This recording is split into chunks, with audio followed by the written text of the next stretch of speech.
Hello and welcome to our Excellence with Excel course. Now, I labeled this course here 2.0 because this is actually a revised version of the original Excel tutorials and course that we offered on the site. This version has been revised and updated to include additional coverage of topics like graphs and charts, and also some of the more advanced features in Excel such as VBA and macros, or at least an introduction to those topics. In addition, there are also now interactive quizzes, a whole lot more exercises, and coverage of other important points that are likely to come up in case studies, interviews, and also on the job in this version of the course. So we're going to start with why it's so important to learn Excel, what you use it for, and then how you're going to learn everything and go through all the lessons and exercises in this course. Why is it so important to know Excel? Well, first off, you're going to use it literally every single day in finance. You may not be building financial models and valuing companies every day or doing technical work like that, but you'll be doing other things like keeping track of lists, rearranging data, and generally doing things that require the row and column and spreadsheet structure that Excel offers you. If you cannot use Excel efficiently, you will be pulling all-nighters, or at least you'll be working much longer hours overall. So in a sense, it's also a matter of efficiency here. And the faster you can use Excel, the more efficient you can be with Excel, the sooner you can go home, the sooner you'll finish your work, and the better looking your work will actually be. Then that also ties into the next point here about what I call poor formatting equals poor bonus. And this may be a little bit of an exaggeration, but the substance of this is pretty much true. If you cannot work efficiently, you are not going to be able to advance on the job. Even if you're in a more senior position, even there, knowing Excel and being able to use it really well will be a huge benefit for you because you'll be able to review work from your team more quickly and review work from anyone else on your staff more quickly, more efficiently, so you can get back to bringing in clients, making investment decisions, and things like that. And as I write down here, even if you're on the buy side or something else where formatting doesn't really matter that much, you still need to use Excel efficiently. No, you may not have to present something in a very pretty and nice looking format to a potential client or to an actual client because you don't have clients if you're on the buy side really, but you still have to model and value companies and make investment decisions. And the faster you can be with Excel, the faster you can be with your decision making. And again, the whole process is more efficient as a result of your mastery of Excel. And then this final point, even if you're outside of the finance industry, so even if you're in a role such as marketing or business development or anything else like that, even if you're in a technical role such as engineering in a company, it is still very beneficial for you to know Excel and to be able to use it efficiently because it's still going to come up in those types of roles as well. Maybe you won't use it as much as you would if you were in investment banking or equity research or private equity or something like that, but it is still going to come up. And even in your personal life, you're still going to have to use Excel, and everything above still applies. The more efficient you can be, the more you can get on to doing other tasks and finishing the actual work that needs to be completed in the spreadsheet. So what do you use Excel for if you're in the finance industry? Well, the two main use cases are number one, building financial models of companies and valuing them, and then number two, manipulating and analyzing data and using it to conduct due diligence or to answer due diligence requests from other parties. So if you're in investment banking, for example, if you're trying to sell a company to someone else, the buyer is going to always ask you for additional information on the company, due diligence, before they go ahead with the acquisition. So part of your job is to go through the data and to find what they're looking for and then to send it to them. So that's an example of how you might use it for this. Likewise, if you're on the buy side, if you're in private equity or a hedge fund or something like that, and you're analyzing companies, different markets, well, part of what you do is speak to other people, ask those questions, and then gather, collect, and analyze the data. And then, of course, financial modeling evaluation, that applies to really any type of role. So this consists of building the three financial statements, the income statement, balance sheet, cash flow statement in Excel for companies, and then applying all the valuation methodologies, maybe also modeling transactions such as M&A deals, leverage buyouts if you're in banking or private equity. So those are the two main use cases. Everything else is really a combination of these. If you're wondering about how you use it for presentations in PowerPoint and so on, well, really both of these use cases apply also if you're creating presentations because they're really just a combination of these two use cases. And as I say here, on the sell side, basically you're using Excel to analyze clients and then pitch them to prospective buyers or prospective investors. Then if you're on the buy side, you're using Excel really to analyze these companies and market data and other data like that, and then to aid it in your investment decision-making process. So how are you going to learn Excel in this course? Well, we are going to base everything on 2 case studies. The first case study is on an operating model and valuation for Walmart, and then the second case study is on customer due diligence data. Specifically, what this means is that we have data for orders placed by various customers in different regions, and then we have data on the sales reps that work at a certain company that have won these customers and then have gotten commissions on sales generated by these customers.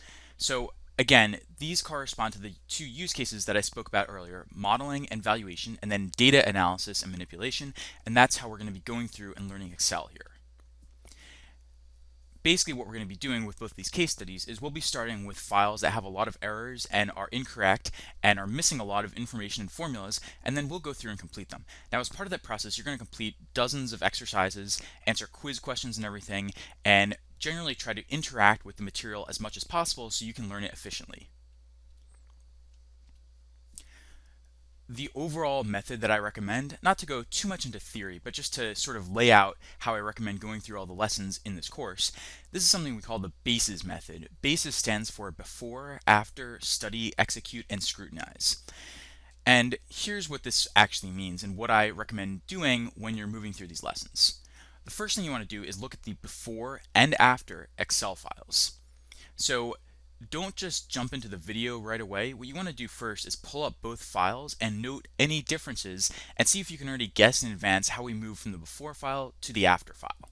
So that's what the before and after part of BASES stands for. Then you want to watch the video and take the in-video quizzes. That's what the study part here stands for. So you actually want to study it and see how I have gone through and completed the lesson and moved to the after file. Then you want to try the exercise yourself and see if you can reproduce that after file that I have. That's what the execute part stands for. And then at the end, you scrutinize. You compare your answers to the after file and verify that you got to the right answer, that you did it the right way, and that you understand all the keyboard shortcuts.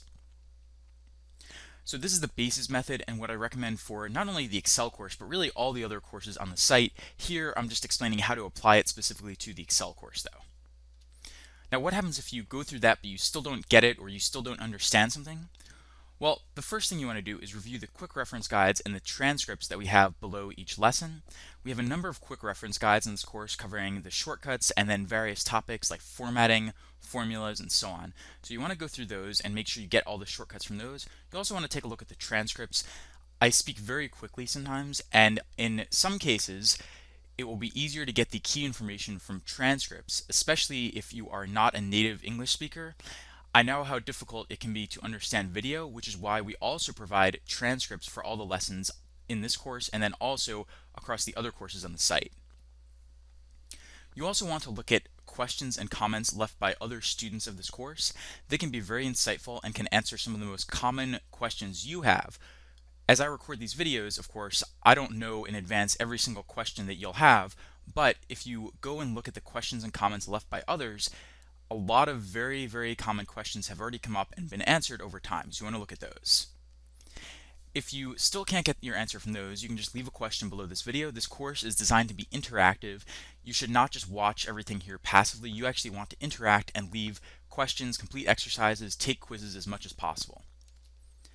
And then if you still don't understand after that, or you're waiting on an answer for us, then you can rewatch the lesson, or you can just skip ahead to the next lesson after the one where you're confused or you still need clarification on a point.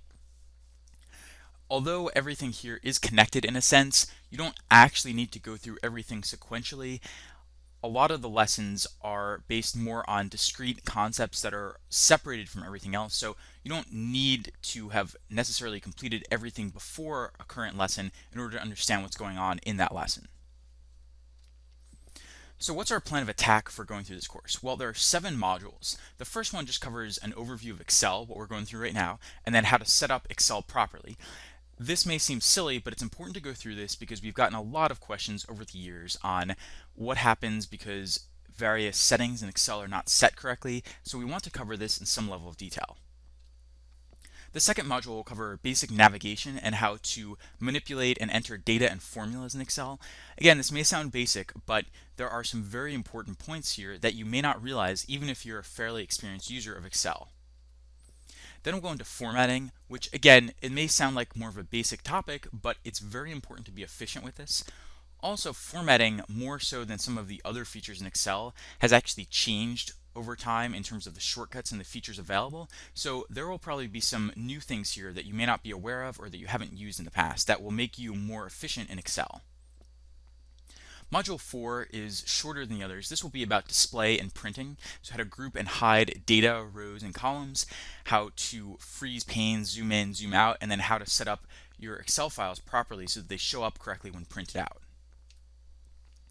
Module 5 will be all about formulas. So we'll be going through, and in both files, in both case studies here for both Walmart and the customer due diligence data, we'll be adding formulas to everything and fixing existing formulas, and you'll learn everything from how the basics work all the way up through some more advanced features such as database functions, lookup functions, index, match, pivot tables, and so on and so forth. Module 6 will go through some of the key graphs and charts you need to use in Excel in finance. So graphing things like revenue, gross profit margins, EBITDA margins on the same graph. And then also some more specialized topics such as price volume graphs for plotting the stock performance of companies, and even how to create EBITDA bridge charts showing how a company moves from profits in one year to profits in the next year and the differences and how they move from the first number to the second number. And then the 7th module, this is really an introduction to VBA, Visual Basic for Applications, and macros, and some of the more advanced features in Excel, such as form controls. We're not going to cover these in a ton of detail, but I do want to give you a few introductory lessons to the topic so that you know about them, and so that you have a basic idea of how to use them if and when they actually come up. These are not terribly common to see in traditional finance roles. They are more common on the trading side as opposed to the corporate finance side, but they could still come up, and it's good to know something about them. Then a few more things before we get started. If you are using Excel in another language, so another language version of Excel, or you have the language bar installed on your computer, be very careful. I can't give you exactly how all the shortcuts will be different. We are assuming that you're using one of the English versions of Excel here. Now, if you're using another version, there's a chance that many of these shortcuts will still work, but to be honest, I don't have a complete list, and I've never found a complete list of all the different shortcuts in all the different language versions of Excel. So just be aware that if you do have a question or you want to know something about it, feel free to leave a comment here and we can look into it and try to help you out. But again, our focus here is on the English version of Excel, and we assume that you have that installed and that as a result, most of the shortcuts will work for you. The language bar, you have to be careful with this because this can actually interfere with a lot of the shortcuts that you use in Excel. So I would recommend trying to turn this off if possible, or at least disabling it or making sure that the keyboard shortcuts for bringing up the language bar do not work on your computer. You also have to be careful with any plugins or add-ins that you've installed in Excel. Again, these can interfere with shortcuts and override built-in features. So you just want to be careful with this, and I would actually recommend disabling them at least while you're going through this course. Now, if you have a certain plugin or add-in that you like to use that you have found to be essential, then sure, you can go ahead and install it, but while you're going through these lessons and learning the fundamentals, I would actually recommend disabling these temporarily. Now, if you are using a Mac and you want to learn Excel through there instead on that computer, you can do it if you want, and we do actually cover some of the Mac shortcuts in this course, but generally I would recommend against it because most finance firms and even most normal companies are simply not using Macs or the Mac version of Excel. For the most part, investment banks, private equity firms, hedge funds, they're all using PCs. Even if they're using laptops, they're still PC and window based. So if you really want to use your Mac when going through this course, I would strongly recommend installing Parallels or some other type of partitioning program so that you can run the Windows version of Excel separately on your computer. It's not absolutely required, but I strongly recommend it because the shortcuts are significantly different and you're going to have to relearn an entirely different set of shortcuts once you start working. So I strongly recommend doing that if possible. Now, the other factor here is that the Mac version of Excel is in many ways just not as good as the Windows version, which makes sense because it's not really Microsoft's first priority. So bottom line, if you really want, you can certainly go through the lessons. You'll be able to complete everything on the Mac. You'll have to use some alternate shortcuts, but if possible, I would strongly recommend trying to get the Windows version installed on a separate partition, or use a program like Parallels that lets you run multiple different operating systems at the same time. You may also be wondering about which version of Excel we cover in the course and how to get the most out of it and what to do if a new version comes out. So for this one, I actually have a separate slide right here on the versions of Excel. What we're covering in this course, as I record this, Excel 2013 is the latest version. What we're trying to do here is cover Excel 2003 through 2013, which is actually pretty difficult. That's 10 years, over 10 years really, worth of different Excel versions. However, in general, we are biased away from Excel 2003 now because it's just gotten to be too old. Most commonly now, people have Excel 2007, 2010, 2013, and so on and so forth installed.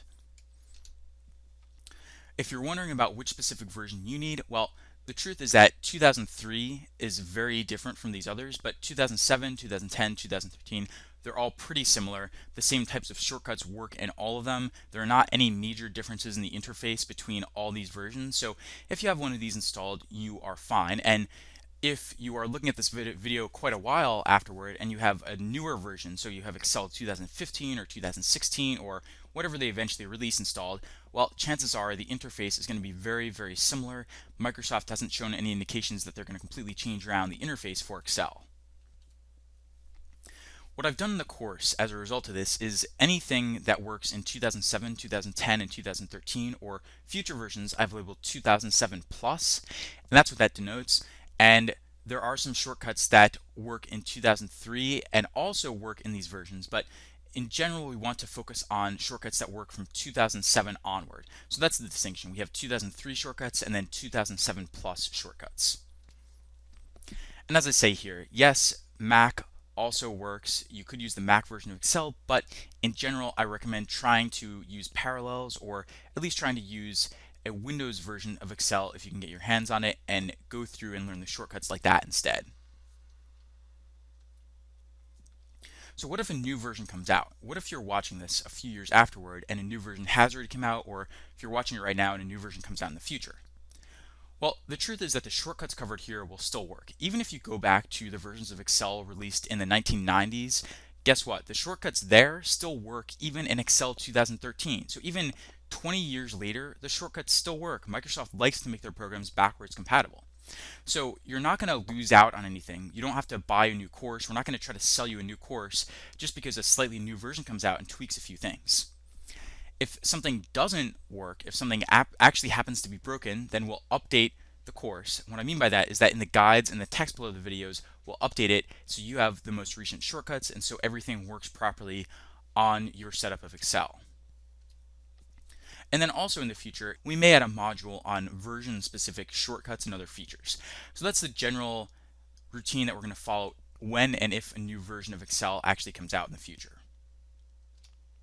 So what do you do next now that we've been through this first overview video? Well, first off, get started. Just jump into the lessons right after this. I would recommend starting with the next one on how Excel is set up and a tour of the interface if you don't have much experience using the program in the past.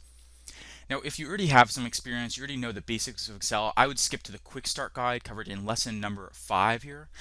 Look at that Quick Start Guide and jump to the lessons that are most relevant for you. So if, for example, you're going in because a company is indicating that they're going to give you an Excel test based on how you can use formulas, well, you probably want to skip everything else and just focus on the formulas lessons in this course. But if you're not in that situation, if you really just want to learn the material from the ground up, I would start with a lesson right after this and keep progressing sequentially through the 7 modules that we have. And if you have any questions or if anything is unclear, just ask us, leave a comment right below this video, or just send us an email and we will answer any questions you have. Thanks for watching and welcome to the course.